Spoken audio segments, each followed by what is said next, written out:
Я приветствую всех сторонников независимого Башкортостана. Сегодня у меня в гостях интересный гость, человек, с которым я познакомился не так давно, но я вижу, что человек очень грамотный, очень мудрый, начитанный, образованный. И я хотел бы его вам представить. Его зовут Булат. Это гражданин Республики Башкортостан, житель Республики Башкортостан, татарин по национальности. Здравствуйте, Булат. Хаумалат. Ассаламу алейкум, халга. Валейкум ассалам. Да, Булат, рад, что ты согласился. Можно на «ты», наверное, да? так будет проще. Что ты согласился на эфир. И потому что у нас, если честно, то есть у меня в гостях татар, но еще пока не было, которые бы, скажем так, нормально относились к башкирскому национальному движению, да и вообще пока татар не было. То есть и было нашим зрителям было бы интересно послушать мнение татарина по национальности, человека, который живет в Республике Башкортостан, потому что, ну, если честно, как бы сказать, то между татарами и башкирами есть недопонимание. И хотелось бы, конечно, сегодня о них поговорить, вообще и о нашем взаимопонимании, в том числе тоже.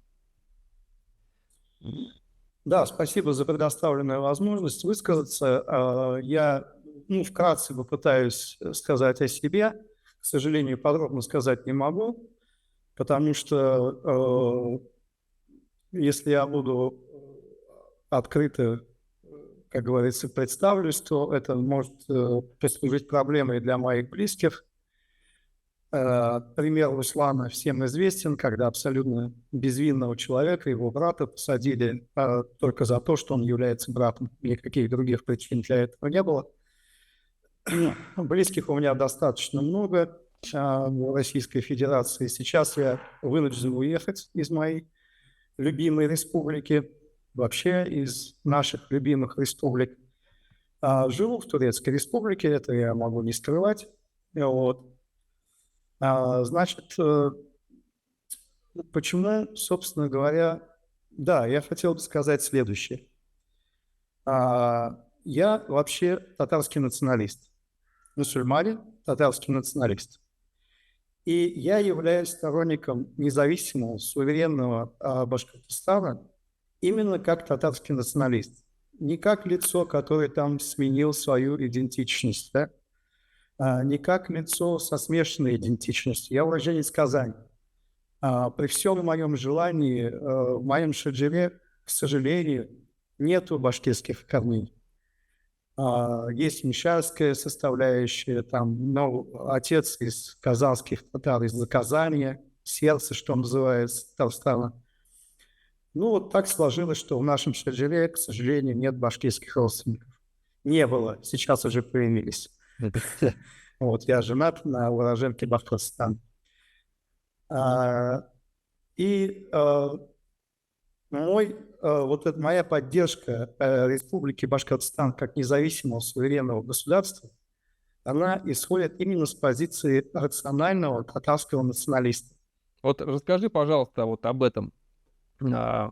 Почему, очень странно, хочется услышать вообще вот позицию. Нет, это вообще не странно, потому что если мы будем рассуждать с точки зрения татар, не просто проживающих в Республике Башкортостан, а с точки зрения интересов вообще татар, да, большого, я не люблю этого слова, татарского мира, но так удобнее просто выражаться, то мы понимаем, что татары Башкортостана не могут являться каким-то чуждым звеном на земле башкир.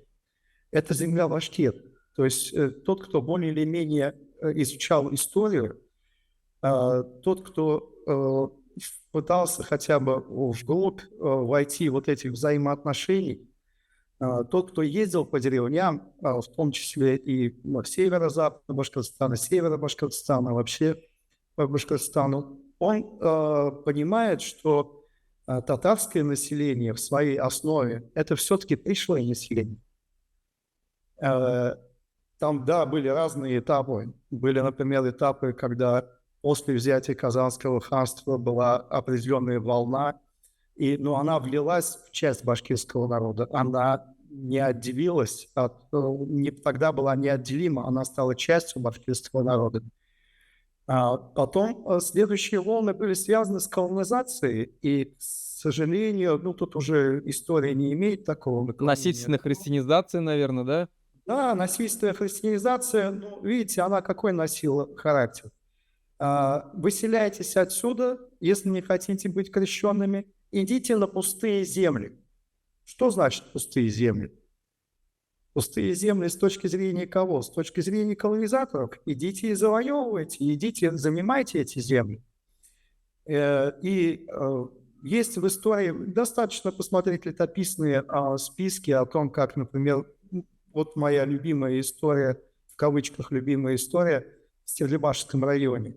Это уже середина, или даже, нет, даже начало XIX века, когда в Стерлибашевском районе выходцам из Казанского ханства когда-то, которые стали... В Каргалах была такая сейтовская слобода, татарские купцы ее организовали. И вот они купили землю в Стерлибашевском, возле Стерлибашева, тогда не было Стерлибашевского района, у некоего помещика, русского помещика. И приехали заселяться на эти земли. А эти земли не пустые. Эти земли заселены башкирами, у которых, собственно говоря, никто разрешения не спрашивал. И это купчие с той точки зрения, с точки зрения царской власти, имело значение, но с точки зрения обычного права, да и вообще логики, она не имела никакой легитимности. Так что же сделали татарские купцы? Они наняли бандитов, казаков, и эти бандиты вырезали несколько башкирских деревень. И потом туда уже стали заселяться вот эти переселенцы. Это какие года были? Это, по-моему, начало 19 века. Я могу поднять эту летопись еще раз. Это, кстати, татарская летопись. Это не какие-то там башкирские инсинуации и так далее. Нет, это совершенно открытые вещи. Вот. И такие тоже истории были. Были истории, когда люди, спасаясь от насильственной христианизации, не только татары, кстати говоря, но и удмурты, марийцы, чуваши, переселялись на земли Башкортостана и были приняты башкирами. Башкиры выделили им часть земель, это так называемые типтяри потом назывались, да, у них не было вотчинного права владения, они как бы были припущены. Вот, то есть вот если копаться вот в этих историях, то мы видим, да, была поздняя, потом более поздняя колонизация уже в советский период, значительное количество переселения татар. Ну и это мы можем проследить даже на таких чисто лингвистических вещах. Вот вы знаете, что в Башкортостане большое количество мещанских деревень, да? Конечно. Есть чекающие татары, есть цекающие татары, и очень легко проследить, что они... Кто-то имеет из Пензенской области происхождение, кто-то из Нижегородской области, но никак не является коренными жителями Башкортостана. Ну вот, допустим, просто слово «чай», да, вот у башкирца «сяй» было, у татар «щай» и «сяй», да, Есть «щай», есть «чай», есть «цай». «Цай», вот даже так есть, да? Да, даже так есть, да. То есть цыкающие мещане, например. Опять-таки, с лингвистической точки зрения, когда смотришь, вот особенно северо-запад Башкортостана, извините, в Казани никак не воспримут за татарский язык такие окончания, как «беляем», «бельмеем», как «веканье» в некоторых словах. Там говорят «бельмим», да? «Бельмим». Да, «бельмим» и так далее. «Беляем», «бельмим» — это, казанское произношение. Вот. Казанцы сами по себе разные. Например, у нас, откуда мой отец, там активное джеканье, жигрыб-жирыга и так далее. То есть это рудимент ногайского происхождения. В Казани очень много тех бежавших от насильственного, зла, которое было со стороны завоевателей, на север, северо-запад от Казани, но это нагайцы по своему происхождению. Вот, поэтому активные джеканье есть. А у части казахских татар этого джеканья нет. Вот. И мы это видим в Башкортостане, что те татары, которые называют себя татарами, они легли на очень плотную башкирскую основу в основном. Поэтому, честно говоря, я когда думаю об этих вопросах, когда общаюсь с людьми, мне вообще непонятна позиция некоторых татар, почему они не принимают идею независимого суверенного Башкортостана. Для меня это, наоборот, удивительно. Вот, Да.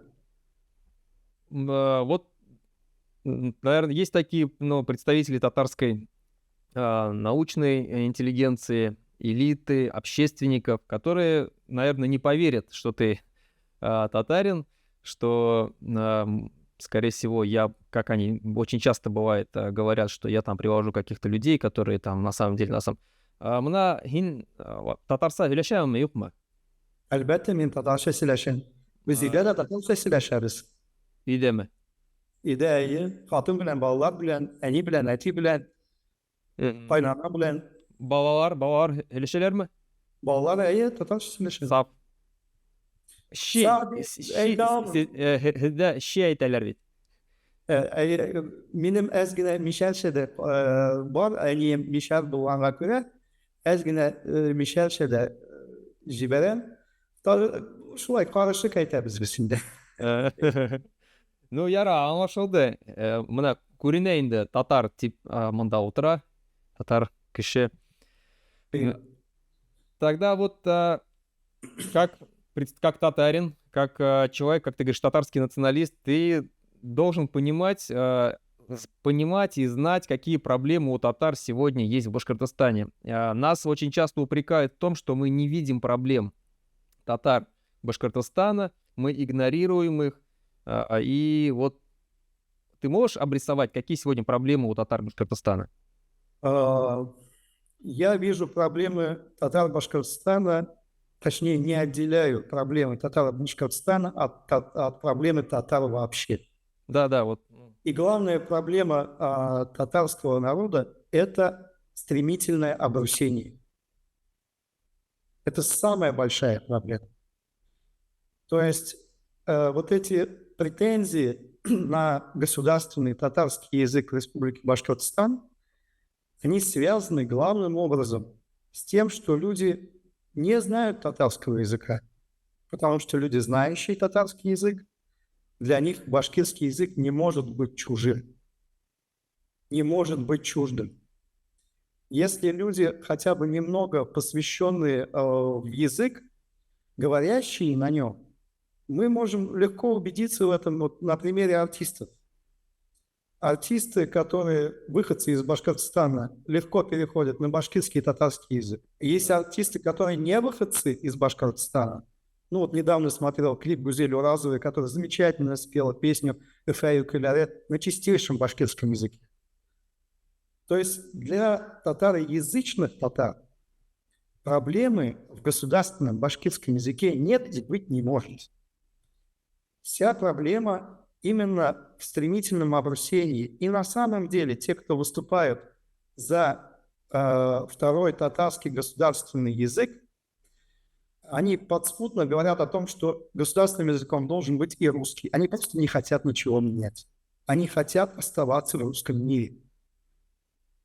Я, может быть, пространно объясняюсь, но, понимаете, люди, которые владеют татарским языком, легко владеют башкирским языком. Ну, я дополню тогда, если я правильно понял, то ни для кого же не секрет, что башкирский и татарский язык, они идентичны примерно на 97%. То есть Да. мы можем общаться без переводчика абсолютно. Абсолютно. И, соответственно, вот этот русский язык, он нам не нужен даже. То есть, да, это сейчас мы говорим здесь на русском языке, потому что нас смотрят очень много тех татар и башкир, которые сегодня, ну, к сожалению, не владеют своими родными языками. Да. Ну, плюс и русские, чтобы послушали, да. Да. И Поэтому вот этот вот ареал обитания наших языков от Урала, там дальше за Уралом даже, да, если брать Аргаяшские районы, вот эти вот Челябинской области, и до Волги, и за Волгой, соответственно, татары, вот эта сфера наших языков, которая может обходиться без русского языка абсолютно. И, соответственно, если татары будут знать башкирский язык, башкиры будут знать татарский язык, то мы только усилим свои языки же, получается. Да, конечно, конечно. Но я здесь хотел добавить некоторые вещи, ведь когда вопрос этой политизации начался, вот этот вот татарско-башкирской политизации, я так анализировал, что это, скорее всего, конец 19-го, начало 20 века, когда вообще в среду татар и башкир понятие нации начало входить. Потому что, что уж там греха таить, дискуссия о том, как называться татарам, проходила до почти середины, до 30-х годов 20 века. Да, и многие же не воспринимали вот это название. Многие не воспринимали, называли казанлы, там, боисовцы были такие. Булгары. В истории знают, они себя там булгарами называли, да? Вот, и только Шагабуддин Марджани говорил уже о том, что да, пожалуй, можно и татарами называться, да, там, или поэт Дертмент, например, тоже, давайте татары примем такое название. То есть, именно как нация, прошу не путать с народом, да, именно как нация татары начали себя ощущать, только в конце 19-го, начале 20 века. В башкирском народе тут немножко по-другому все складывалось, потому что башкирский народ плотно связан с башкирскими родами. Вы до сих пор даже не отделяете себя от привязанности к башкирским родам. Ну да, трибализм у нас существует. Да, поэтому у татар в силу исторических причин была оторванность от родов. Раньше тоже рода существовали. Я там копался в этом вопросе, у нас тоже было название. Мы ближе к Гиреям получаемся, если уж так копаться в родах. Они очень сходны с частью казахских, крымско-татарских родов. Казанские рода, они тоже связаны именно с этими родами в большей степени. Казанцы вообще сборная солянка, я скажу. Там и нагайцы, и булгарское население смешанное, и татаризированные марийцы, и татаризированные чуваши, и татаризированные удмурты. Это все, что составляет сегодня татарскую нацию. Но в то же время я очень критично отношусь и даже эмоционально отношусь к той части башкирской интеллигенции, которая отвергает существование татарской нации. Но это просто глупо. Конечно. Она уже сложилась, она существует. Я абсолютно согласен, и когда мне говорят, вот некоторые там в комментарии приходят, и некоторые эти люди, они реально существующие, я даже знаю, да, то есть с некоторыми встречался, когда они пишут мне, что татары не существует, нет такой нации, я говорю, их вот еще там 150 лет их не было, там начинают приводить какие-то примеры, исторические какие-то выдержки, я говорю, для чего это? Вот сейчас они есть. Сейчас они, не знаю, как там было 150 лет назад, 200 лет назад, но сейчас они есть, и есть татарский язык, есть татарская культура, есть татарская история, есть татарская идентичность. То есть человек ощущает себя татаром, и татарское образование есть. И сейчас прийти ему сказать, что тебя нету, но это же глупо, он все равно это не признает. Да, и какая разница, кто он был там, кто были его предки там 300 лет назад. Вот сейчас мне скажут, что мои предки там 300 лет назад были грузины, допустим, да, которые приехали там по какой-то случайности в Башкортостан, на землю Башкортостана, и я буду себя считать грузином, что ли? Конечно, нет, все равно я буду башкиром себя считать. Да, в первую очередь это вопрос самоидентификации. Если человек ощущает себя кем-либо, он тем и является. Это первый. Там есть другие критерии, и язык, и культура, и так далее, но первый, это очередь самоидентификация, это основа. Поэтому, да, еще, если в продолжении этой темы, я опять-таки рационально подхожу к этим вопросам. Давайте представим, что вдруг, значит, северо-западные районы Башкортостана присоединились к Татарстану. Вот, это очень важная тема, потому что очень многие настаивают на этом, да, татары? Да. Ну, во-первых, давайте спросим у жителей Республики Татарстан, а им вообще это надо? Вот я, живя в Казани долгое время, родившись в Казани и так далее, общаясь сегодня со своими родственниками, друзьями, там даже мысли такой нет о том, чтобы кого-то присоединить из Вот северо-западных. здесь надо уточнить по поводу присоединения, то есть по поводу мнения жителей самого Татарстана. То есть они не хотят, судя по твоим словам, присоединения. Почему? Потому что им это не надо просто как бы, да, или они не хотят проблем, ну, чтобы ссориться с башкирами на долгие-долгие годы, там, десятилетия, столетия, там, не хотят проблем там мирового какого-то там сообщества, потому что, ну, это тоже как бы, да, ну, если мы не согласны на это, какая-то аннексия, допустим, или что-то по типу Крыма, допустим, ну, я не знаю, как это будет происходить, допустим, условно, что если вот этого они не хотят, или просто не хотят, чтобы они присоединялись, эти земли? Нет, не хотят, потому что, ну, скажем честно, жители Казани и даже, наверное, набережных Челнов, они не воспринимают эти земли своими. Прежде всего, это не является ореолом обитания, так сказать, возникновения татарской культуры. Есть как бы понимание, что Башкортостан – это Башкортостан. И потом вы поймите, в ментальности татар, которые живут в Татарстане, а для них точно так же есть татары, которые живут в Ульяновской области, в Самарской области, в Удмуртии, в Марий-Эл, в Чувашии, в Нижегородской области, в Москве. И восприятие... Кировскую область очень много живет. Кировской области, да. И восприятие татар Башкортостана как нечто другое, оно не присутствует. То есть для нас татарский мир, он немножко... Мы диаспоральная нация, понимаете? Мы развивались как диаспора. Опять-таки, вот мечети мы строили, например, татарские купцы строили мечети, но они их строили не только в Башкортостане, и в нынешней Оренбургской области, Челябинской области, в Казахстане, Актубе, значит, Алма-Ате, Финляндии. И что мы теперь должны говорить о том, что это наши исконные, Финляндия, наши исконные татарские земли? Только потому, что Башкортостан рядом с Татарстаном, это еще не делает эти земли нашими. Понимаете, да? Ну да, то есть есть претензии у некоторой части татарских националистов к башкирским вот этим землям северо-западным, но почему-то нет претензий к нижегородским землям. Да. Да, нет претензий там к самарским, ульяновским, да?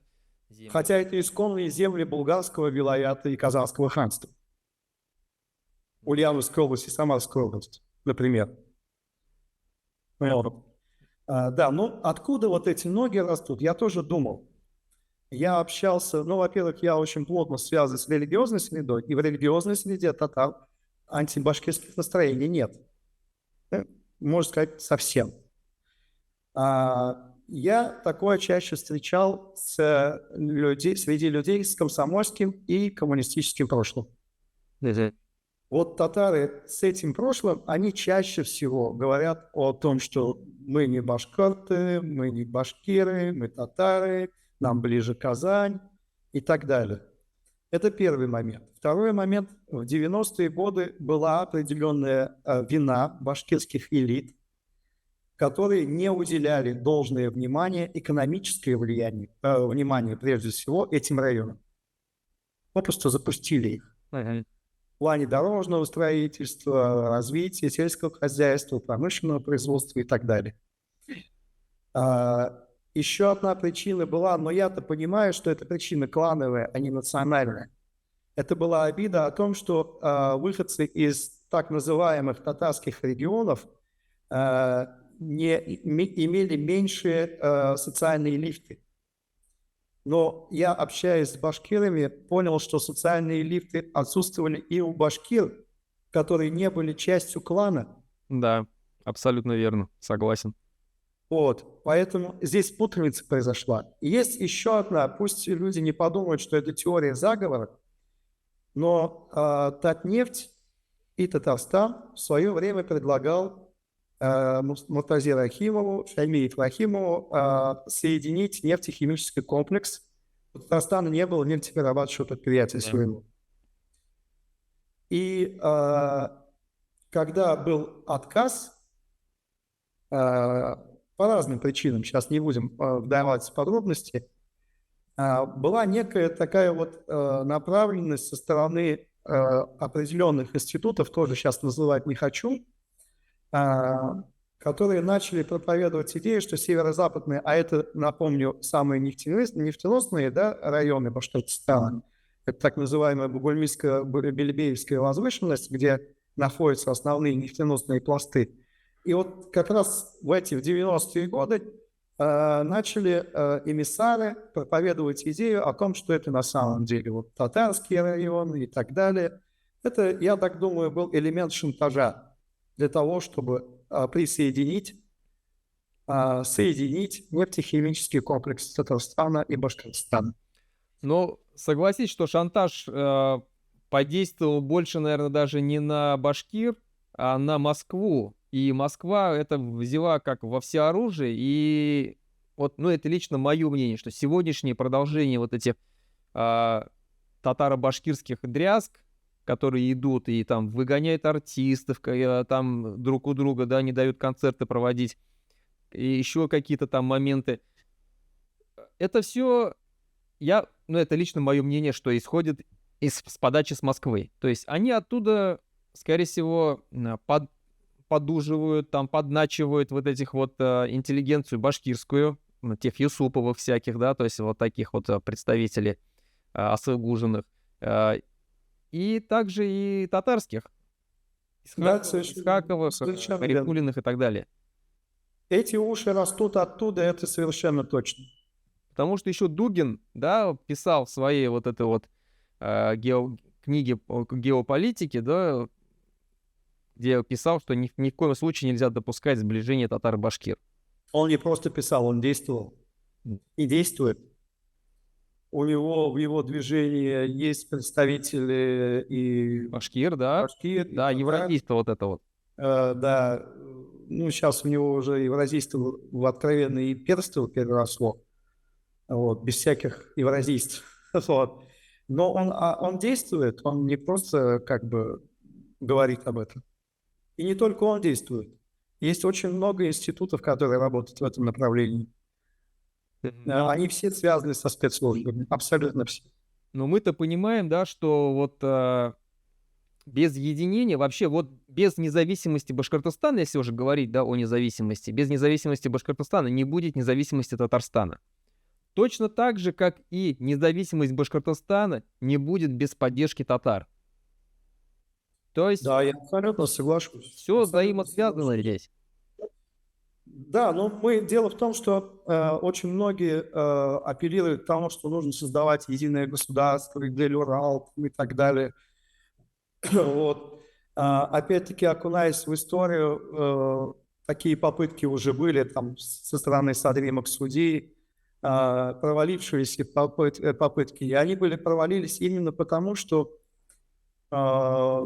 внедрялась идея своего рода татарского шовинизма, да, вместо главенства русской нации, главенства татарской нации. И она была отвергнута не только башкирами, она была и чувашами отвергнута, эта идея свободного, это не свободная, Идель-Урала, это я его сейчас путаю немножко, да, Идель-Урала вообще. Был проект первого Идель-Урала, где как раз... Штат Идель-Урал, да, который? Да, где как раз рассматривались именно суверенное создание именно суверенных государств, которые потом впоследствии бы объединились.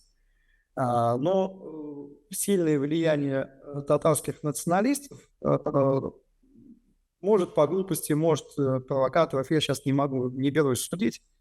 Как говорится, флаг Идель-Урала был перехвачен вот этой вот пантатарской фракцией, и, конечно, отказались от этой идеи. И сейчас тоже есть риск такой. Подменить идею независимых, суверенных народов идеей создания некого государства большого и провалить идею вообще целиком. То есть они идут по тому же пути. Те, кто хотят развалить национальные движения, они идут по такому же пути. Ну, давайте, раз не Россия, давайте создадим некое другое государство единое. Вот. Эти грабли уже, мы наступали на эти грабли. Нет, нужно стать суверенными, независимыми, национальными государствами. И я говорю не только о Башкортостане, о Татарстане. Именно татары, например, должны всячески содействовать созданию Чувашской республики, Марийской республики, Удмуртской республики, Эрзии, Макши. Потому что они еще западнее от Татарстана, получается же, да? Ну, чуваши та же самые. Да, они и западнее. Они являются буфером. Они и часть Татарстана неотделима, и часть Башкортостана, я имею в виду в качестве населения. Вот. Это наши союзники, у них те же самые проблемы, еще большие проблемы, чем у нас. Они на грани полного тотального уничтожения. И это связь с филологическим миром. Чего уж там скрывать. Для нас это выгодно. Для нас выгодно создание таких современных независимых государств, потому что мы можем таким образом иметь связь не только с тюркским миром, но и с финно-угорским миром. Это Финляндия, Эстония, Венгрия. Вот. Ну и как бы поэтому я считаю, что могу отвечать только за татарский народ, башкирам самим принимать решения, башкиртам. Вот. Но мы должны всячески оказывать содействие в развитии национальных государств наших финно-угорских братьев. По поводу, хотел вот войны поговорить, да, которая сейчас идет, и где вот мои наблюдения такие, что, ну, уже не секрет, да, все знают о том, что Башкортостан занимает первое место по количеству погибших во всей России, среди всех субъектов, да, регионов. И не все же башкиры, мы все знаем, что башкир только 1/3 живет, да, соответственно, 1/3 татар. Плюс еще Татарстан сам находится на втором месте в Приволжском федеральном округе после Башкортостана по количеству погибших. И там, если учитывать, что там татар более 50%, ну, грубо говоря, 50% даже, если, да, вот берем так, то там больше 2000. Это получается 1000 с лишним уже татар, там чисто только татар погибло. И здесь где-то примерно 800 человек еще, учитывая, что у нас где-то 2600 погибло, да, общее по республике. То есть татары несут катастрофические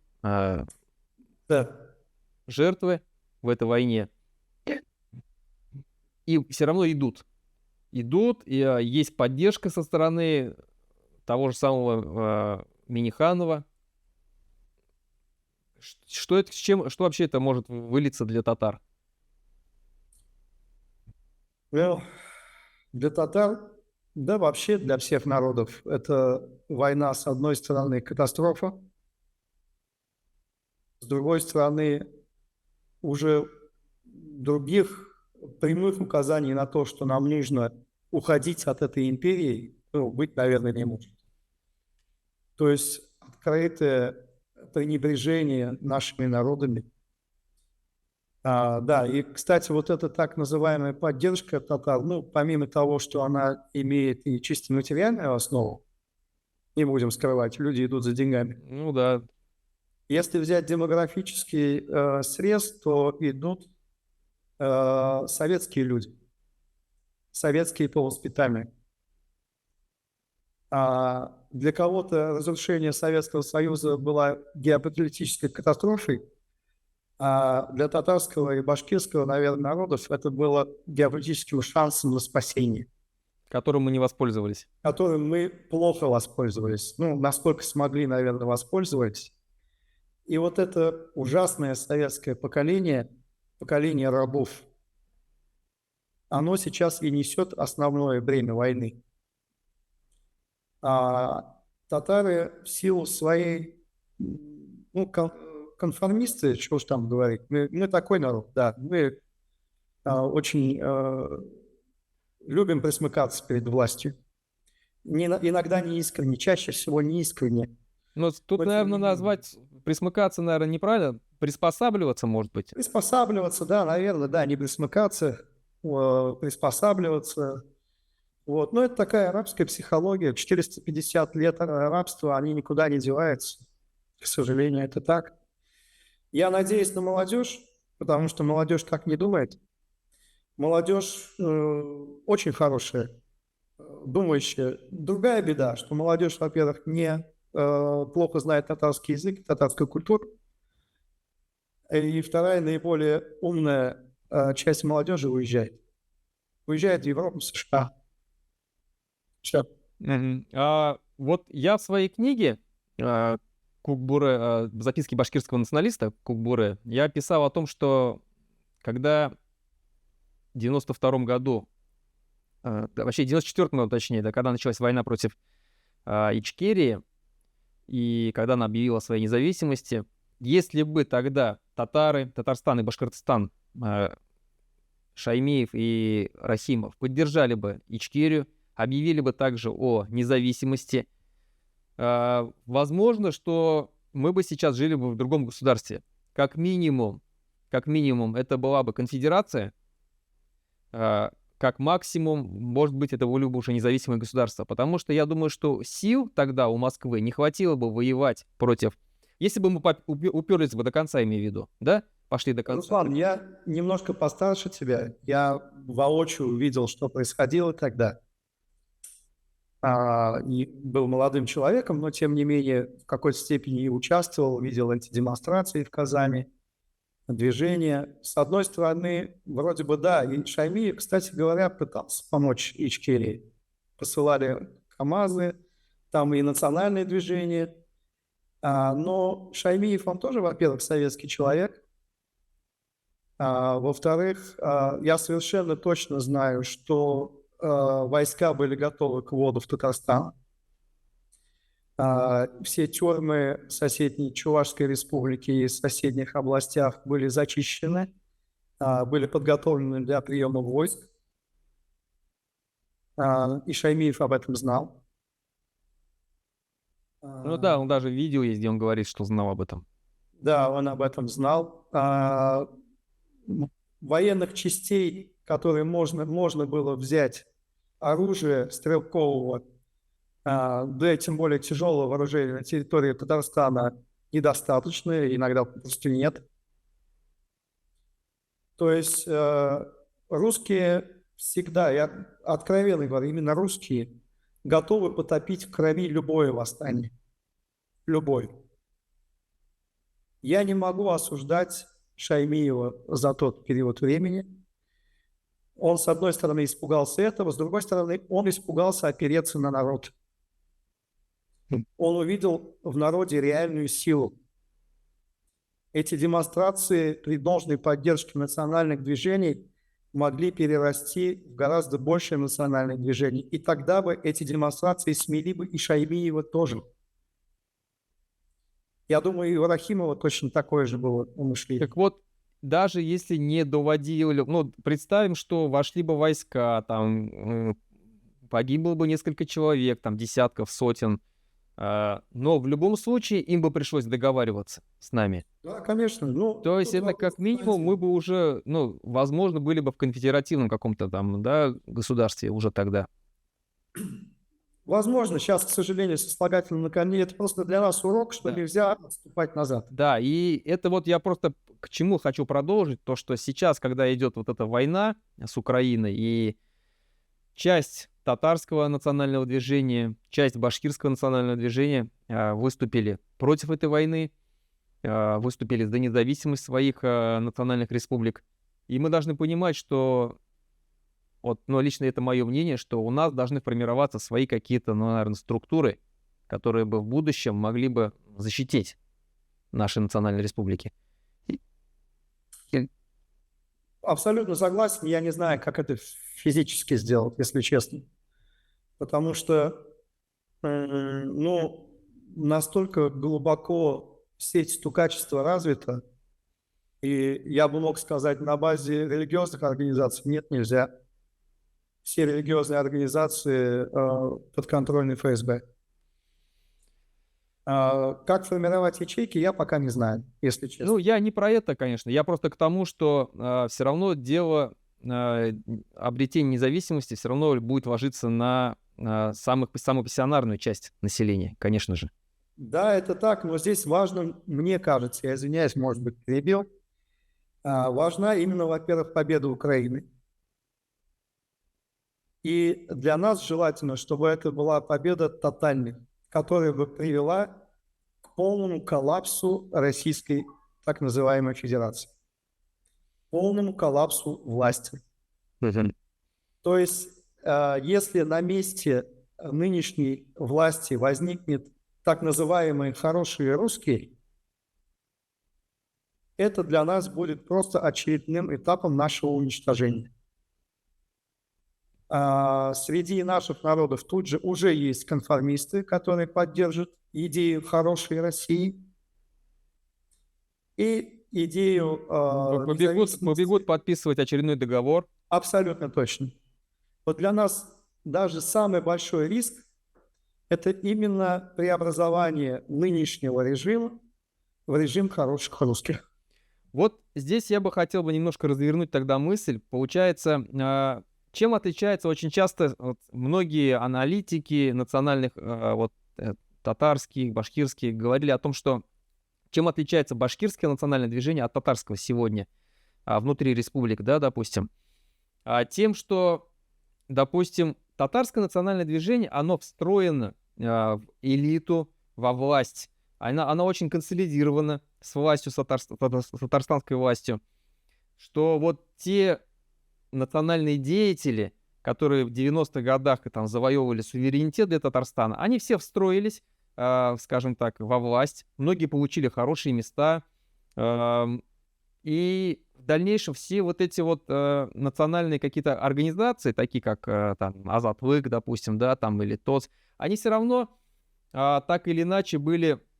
Ну, Азатвык, ТОЦ — это, конечно же, самые радикальные, да, то есть получается. Но в любом случае, то есть большая часть националистов татарских, они сегодня все встроены, так или иначе, во власть. И власть от Шаймиева к Миниханову, она, ну, плавно перешла, и, соответственно, вся эта национальная интеллигенция, вся татарская национальная элита, она перешла также и к Миниханову. Соответственно, не было никаких потрясений.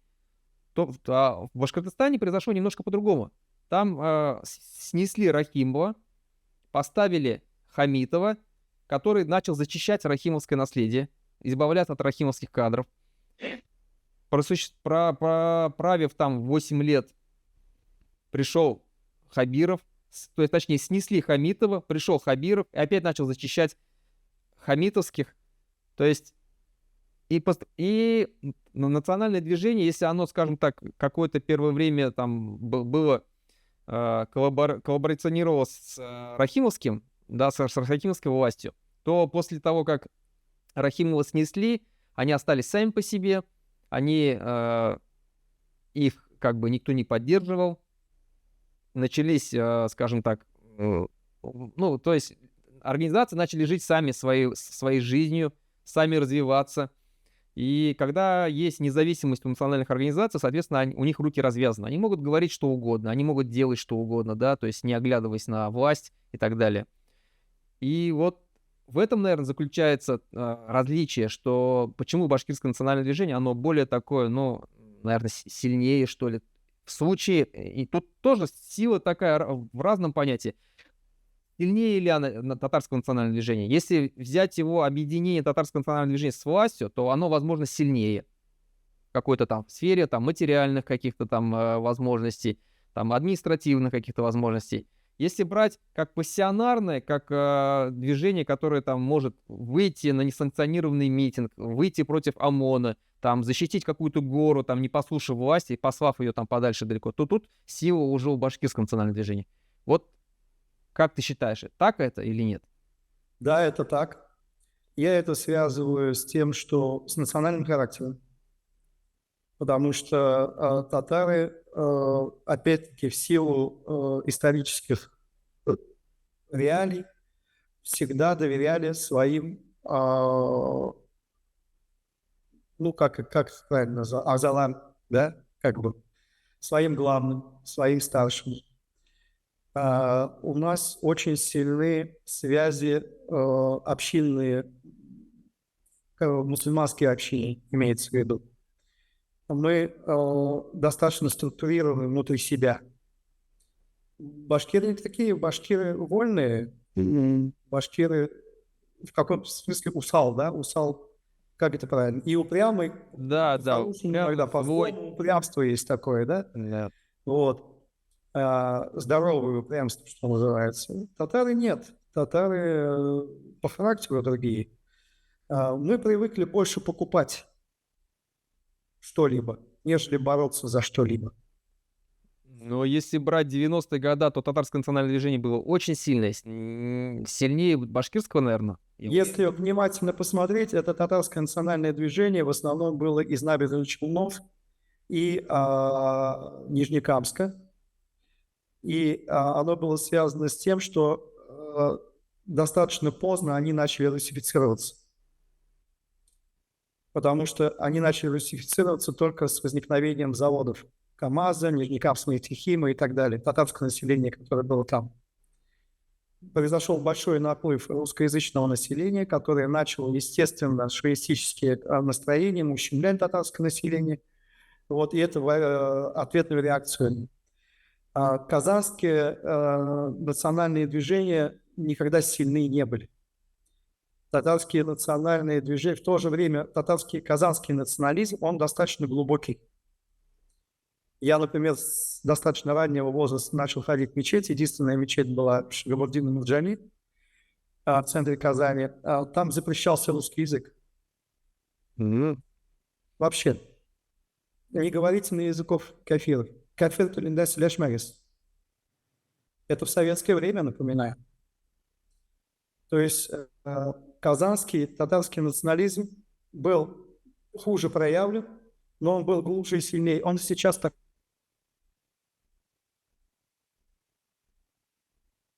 такой же. В Казани очень сильны, я вам даже больше скажу, их побаивается и семья Минихановых. Когда жена Минихановых ходит на ашлар и мяджлисы, и вы ее никогда, вы никогда не увидите, что она где-то во главе стола сидит. Нет, она скромненько в углу, всем раздаст подарки, держит дуа и так далее.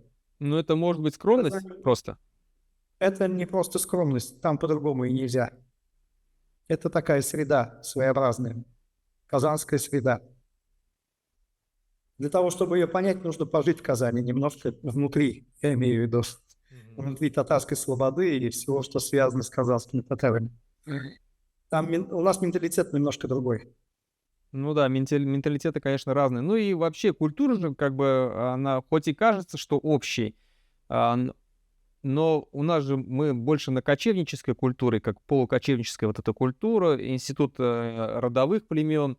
Да. Вот, а у татар это больше городская уже, оседлая такая вот, да? И это связано, у нас это связано с малоземельем, например. У нас у башкир всегда было много земли.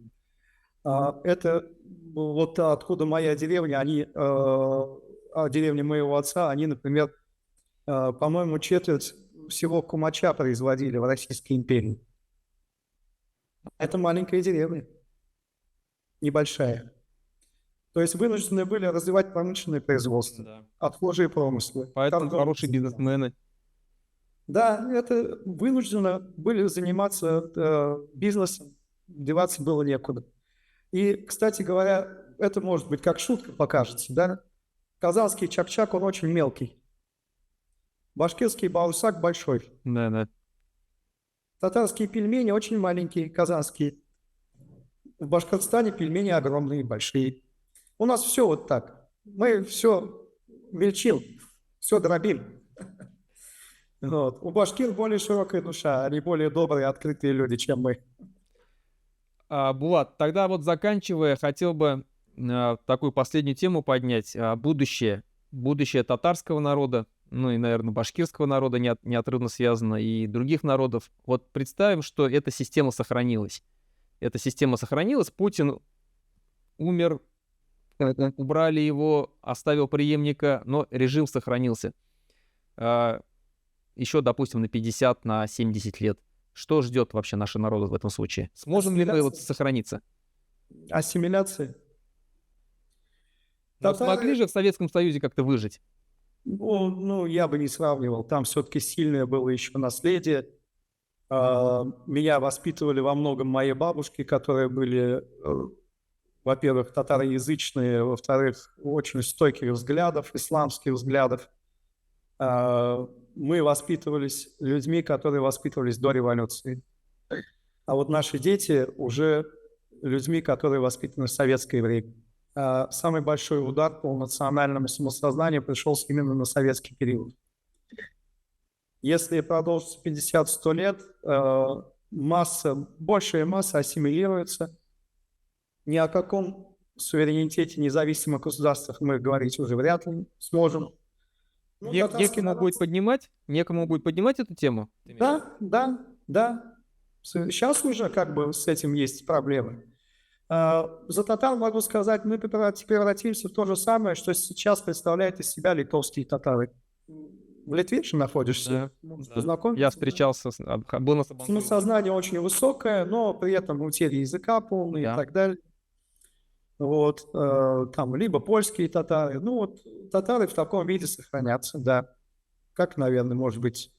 Сувенирные, да? Сувенирные татары. Сувенирные, да. Такая диаспора разбросанная. Но если такое можно говорить, допустим, о малых народах, да, вот действительно малых народах, таких как вот нагайцы, допустим, да, их там сколько, 200 тысяч максимум, там, калмыков, там, их 300 тысяч, там, бурятов, там, 300 с чем-то тысяч. Но татар же не так, их, 5 миллионов, как считается, да. Конечно же, и ассимиляция идет бешеными темпами, и учитывая, что за последние, там, 2 переписи, там, 1 миллион татар исчезло, то, конечно, есть фактор. Но все равно еще численность есть, то есть какой-то запас есть прочности, нет? Не могу сказать. Я вижу, что у нас практически мы запрыгиваем в последний вагон уходящего поезда. Если мы сейчас по результатам этой войны не сможем завоевать независимость и создать национальное государство, больше таких шансов у татарского народа, я боюсь, что и у башкирского не будет. Я абсолютно согласен здесь. И вот тот проект, который мы предложили, будущего независимого Башкортостана, который будет парламентской республикой, по нашему мнению, когда народы, проживающие на территории Республики Башкортостан, будут иметь право в своих компактных местах проживания, скажем, от детского сада и заканчивая 11 классом, проводить обучение на своем родном языке, когда можно будет открывать свои институты частные, да, высшего учебного заведения, когда можно будет вести дело производства, внутреннее дело производства, ну, допустим, возьмем какой-то сельсовет, допустим, татарский, там все на татарском языке дело производства можно вести, когда можно будет организовывать свои партии, допустим, татарская национальная партия выбрала там депутатов, прошла барьер, там, да, вот 5% там, или 3% какой он будет, и будет представлен там в Госсобрании Курултай.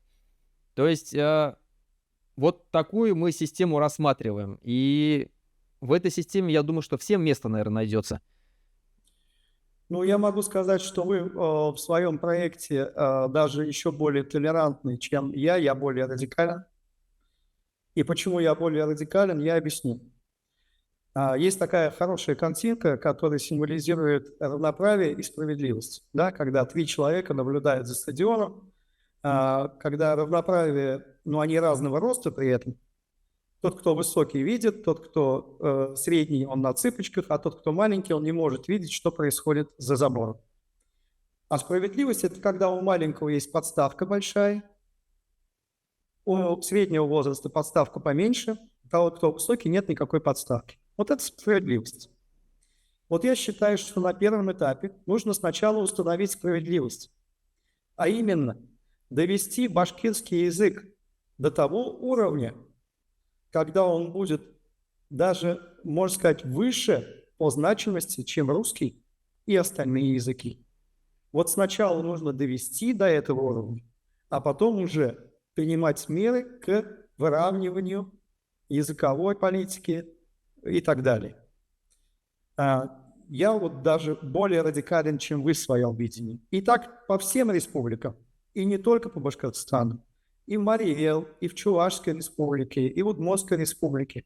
На первом этапе нужно довести значимость языка, культуры коренного народа до уровня более высокого, нежели остальные.